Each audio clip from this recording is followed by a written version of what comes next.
warahmatullahi wabarakatuh. Perkenalkan, saya Salsabila dengan NIM 24370092 dari Program Studi Pendidikan Ilmu Pengetahuan Sosial Fakultas Ilmu Sosial Universitas Negeri Padang. Baik, di sini saya akan menjelaskan materi ekonomi dengan judul Interaksi Perdagangan Luar Negeri atau Perdagangan Luar Negeri, dengan dosen pengampu yaitu Bapak Dr. Haji Zul Afdal SPD MPD dan Bapak Afandri Jasrio SPD MPD. Baik, di sini saya akan menjelaskan materi tentang perdagangan dengan negara lain.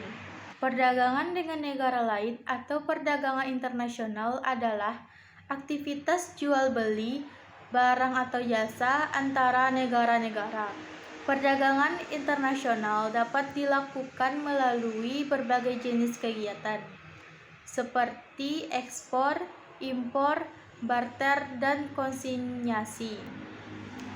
Perdagangan internasional dapat memberikan banyak manfaat bagi negara, di antaranya 1. Meningkatkan GDP atau Gross Domestic Product. Kedua, memperluas pasar dan meningkatkan pendapatan. Ketiga, mendapatkan keuntungan finansial. Keempat, menjual teknologi yang belum dipunya. Kelima, membangun kerjasama antara negara. Keenam, menjadikan negara memiliki spesialisasi dalam salah satu sektor ekonomi. Materi selanjutnya yaitu teori perdagangan internasional. Teori perdagangan internasional terbagi menjadi dua. Yang pertama, teori keunggulan mutlak atau absolut, bahwa teori keunggulan mutlak dijelaskan sebagai kondisi di mana suatu negara dapat menghasilkan atau memproduksi barang atau jasa lebih banyak dibandingkan dengan para pesaingnya dengan mengeluarkan biasanya yang lebih rendah dalam produksinya sehingga mendapatkan keuntungan yang lebih besar. Negara dapat dikatakan mempunyai keunggulan mutlak apabila dapat menghasilkan sesuatu yang tidak dapat dihasilkan oleh negara lain. Sebagai contoh, Jepang adalah negara yang memproduksi mobil dengan jumlah besar dengan merek-merek ternama seperti Honda, Suzuki, dan lain-lain. Teori kedua yaitu teori keunggulan komparatif. Teori ini muncul untuk mengatasi kelemahan dalam teori keunggulan absolut, di mana negara yang tidak memiliki keunggulan absolut berbeda nasibnya dibandingkan dengan negara yang memiliki keunggulan absolut. Negara yang tidak memiliki keunggulan absolut tetap dapat berkontribusi dalam perdagangan internasional dengan cara melakukan spesialisasi pada produk-produk yang dihasilkan di negara tersebut. Selain itu, keunggulan komparatif akan muncul ketika negara dapat memproduksi barang atau jasa dengan mengeluarkan biaya tenaga kerja yang lebih murah dibandingkan dengan negara lain. Materi selanjutnya yaitu neraca pembayaran internasional. Neraca pembayaran internasional atau NPI adalah catatan sistematis tentang semua transaksi ekonomi yang terjadi antara penduduk suatu negara dengan negara lain dalam periode waktu tertentu. Transaksi yang dicatat dalam NPI meliputi perdagangan barang dan jasa, transfer keuangan dan moneter, arus masuk dan keluarnya modal, hibah dan pembayaran transfer lain.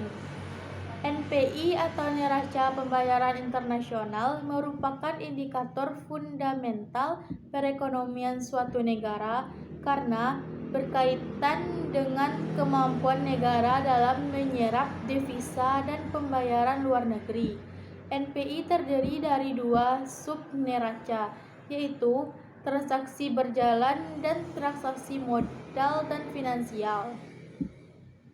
Neraca pembayaran surplus terjadi ketika jumlah pemasukan lebih besar daripada jumlah pengeluaran yang dilakukan oleh suatu negara. Surplus ini menandakan bahwa negara tersebut memiliki cadangan devisa dan dana yang lebih. Materi selanjutnya yaitu sistem pembayaran internasional.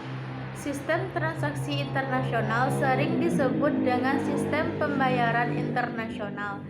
Sistem pembayaran internasional adalah pembayaran atas transaksi yang dilakukan oleh negara-negara yang terlibat dalam perdagangan internasional. Berdasarkan pada umumnya, dalam kontrak-kontrak bisnis selalu terdapat klausula tentang tata cara pembayaran. Pembayaran atau penyerahan sejumlah uang merupakan salah satu bentuk prestasi terpenting yang harus dilaksanakan oleh salah satu pihak di pihak lain. Pembayaran merupakan hak yang wajib diperoleh berdasarkan kontrak. Tidak jelasnya tata cara pembayaran atau tidak terjaminnya keamanan mengenai tata cara pembayaran dapat muncul menjadi resiko usaha yang sumber perselisihan atau sengketa dalam hubungan bisnis para pihak yang terlibat dalam kontrak-kontrak bisnis. Dalam kontrak-kontrak bisnis internasional, kejelasan dan aspek keamanan dalam cara pembayaran menjadi lebih penting mengingat para pihak yang terlibat dalam kontrak yang demikian dipisahkan oleh jarak yang cukup jauh dan tidak jarang para pihak tidak saling mengenal satu sama lain atau tidak pernah bertemu. Materi selanjutnya yaitu pasar valuta asing. Pasar valuta asing adalah tempat untuk bertransaksi dan mempertemukan penjual dan pembeli mata uang dari negara asing yang berbeda. Pasar valuta asing merupakan salah satu pasar keuangan terbesar di dunia yang beroperasi selama 24 jam setiap harinya. Fungsi dari pasar valuta asing yaitu 1.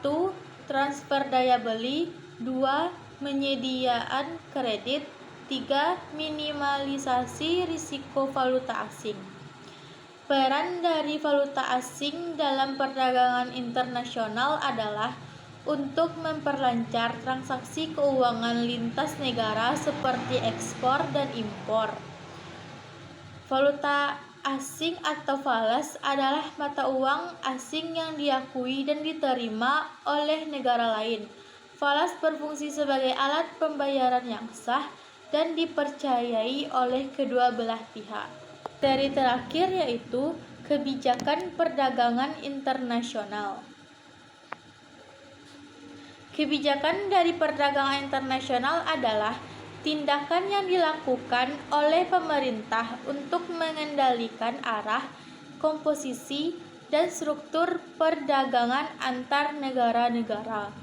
Tujuan dari kebijakan perdagangan internasional adalah untuk mempromosikan pertumbuhan ekonomi, meningkatkan kesejahteraan masyarakat, dan mencapai kepentingan nasional.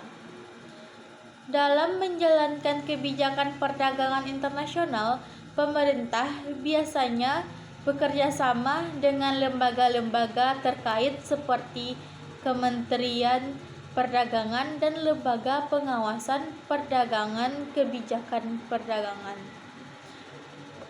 dan dapat berdampak signifikan terhadap pertumbuhan ekonomi suatu negara dan hubungan internasionalnya.